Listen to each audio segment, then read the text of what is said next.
Halo semua, salam sejahtera Malaysia. Selamat datang ke channel Fels Lifestyle. Tonton dan banyak amat dihormati. Sebelum ini kita mendengar Daim Zainuddin dan istrinya yang terlibat dengan kes mahkamah. Dan pada akhirnya banyak yang bertanya yang menimbulkan persoalan. Adakah Daim Zainuddin dan istrinya akan masuk penjara? Adakah Daim Zainuddin dan istrinya akan ditangkap? Nah, itu semua menjadi persoalan. Sehinggalah ia menjadi reality, barulah bukan lagi persoalan. Namun saudara-saudara, kita rakyat Malaysia mahu keputusan yang adil dan saksama untuk kes ini. Nah, saudara, berkaitan dengan kes Daim Zainuddin dan istrinya, saya boleh katakan kali ini Daim Zainuddin jatuh. Kenapa jatuh?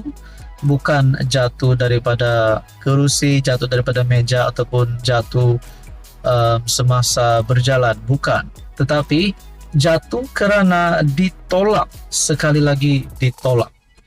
Melalui artikel daripada Malaysia Kini, permohonan semakan Daim, isteri, cabar siasatan SPRM ditolak. Bagi saya ini juga satu berita menduka citakan Tun Dr. Mahathir Mohamad. Kerana seperti yang kita tahu, Daim Zainuddin dan Dr. Mahathir Mohamad adalah sekutu yang rapat.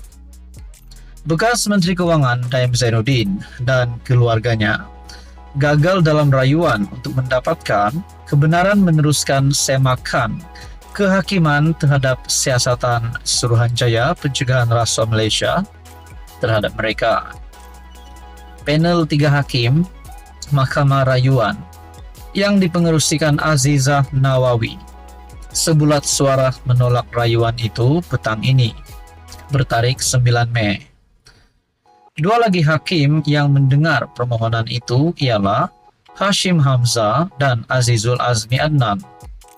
Bercakap bagi pihak ketiga-tiga hakim terbabi, Azizah berkata, mereka memutuskan siasatan agensi anti rasuah itu tidak terbuka kepada semakan kehakiman kerana ia akan mendedahkan proses seumpama itu kepada pelbagai tindakan undang-undang.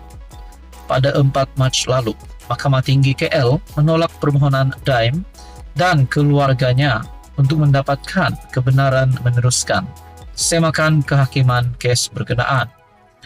Antara yang menjadi tumpuan ialah pembatalan pertuduhan jenayah ke atas Daim dan istrinya Naimah Abdul Khalid berhubung pendedahan aset mereka.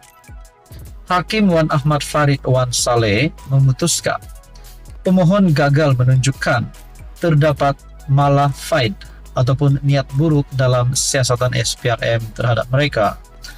Nah, saudara-saudara, mungkin kita boleh cakap untuk keputusan terkini Daim Zainuddin dan Naimah kalah untuk keputusan terkini di dalam artikel ini.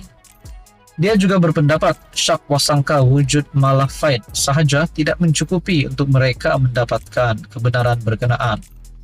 Hakim berkata Daim 85 tahun dan Naimah 66 tahun hanya perlu memfailkan permohonan di Mahkamah Session KL untuk mencabar pertuduhan berkenaan.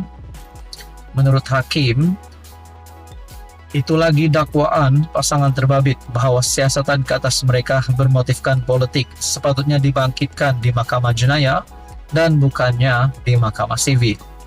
Hakim juga tidak bersetuju dengan dakwaan pemohon bahawa siasatan SPRM terhadap mereka adalah malafaid kerana kesalahan yang didakwa disiasat adalah untuk kesalahan lapuk ekoran berlaku lebih 20 tahun lalu. Saudara-saudara yang menghormati, ini pasti satu berita duka cita untuk keluarga Daim Zainuddin serta Tun Dr. Mahathir sendiri. Apa komen Anda? Sekian saja, teruskan bersama di dalam channel ini. Halo semua, salam sejahtera Malaysia, tuan-tuan dan puan yang amat dihormati. Selamat datang ke channel Fels Lifestyle. Saudara-saudara, baru-baru ini kita dikejutkan dengan satu insiden yang mencemaskan, di mana melibatkan salah seorang pemain bola sepak negara yaitu Faisal Halim, yang dimana insiden itu telah mengakibatkan kecederaan yang teruk kepada Faisal Halim. Nah, perkara ini amat kita tolak. kita tidak mahu ada perkara-perkara sebegini akan berlaku lagi pada masa hadapan. Saya sebagai rakyat Malaysia amat menyokong Faisal Halim, apapun juga keputusan Faisal Halim selepas ini. Dan apapun juga yang berlaku, kita berdoa untuk Faisal Halim supaya semuanya akan dipermudahkan baginya, dan sudah pasti kita mahu masih melihat Faisal Halim masih mampu ataupun masih boleh menjadi pemain bola sepak negara seperti sebelum ini. Karena kita tahu Faisal Halim adalah salah satu ikon pemain bola sepak Malaysia yang menjadi tumpuan antara negara-negara di Asia. Nah, saudara-saudara yang amat dihormati, tuan-tuan dan puan, saya mendapat satu maklumat daripada Harapan Daily berkaitan dengan kabar terkini Faisal Halim. Bertarik 10 Mei, selepas pembedahan ketiga, ini rupanya yang berlaku. Ini luahan Faisal yang bagi saya membuatkan saya rasa nak menangis pun ada. Dan saya pasti tuan-tuan dan puan yang di luar sana yang menonton video ini juga pasti rasa tersentuh.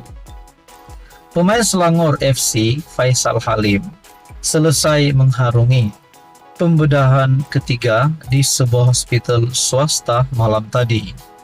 Saya nak balik. Itu antara luahan yang dilontarkan pemain sayap Harimau Malaya berkenaan. Perkembangan itu dikongsikan pengerusi jawatan kuasa teknikal Selangor FC, Datuk Seri Syahril Mokhtar, ketika ditemui media di perkarangan hospital itu selepas melawat pemain berkenaan pagi tadi. Syahril memaklumkan bahwa Faisal terus menunjukkan perkembangan yang positif.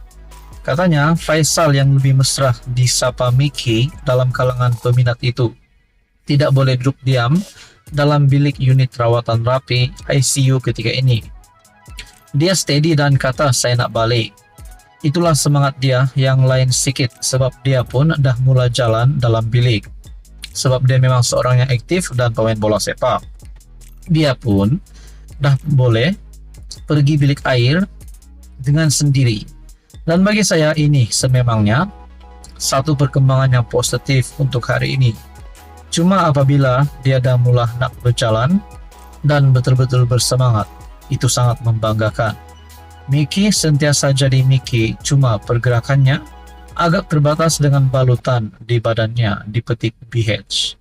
Ekoran simbahan asid sulfurik pada 5 Mei lalu, Faisal yang melecur tahap 4 selesai menjalani pembedahan ketiga, membabitkan prosedur skin allograft yang berlangsung selama kira-kira 3 jam. Saudara-saudara, kita titipkan doa untuk Faisal Halim supaya dia segera sembuh. Nah, saudara-saudara, dan pastinya siapapun juga pelakunya ini perlu dikenakan tindakan yang amat tegas dan setimpal dengan perbuatannya supaya ini tidak menjadi ikutan pada masa akan datang. Sekian saja, teruskan bersama di dalam channel ini untuk info yang seterusnya.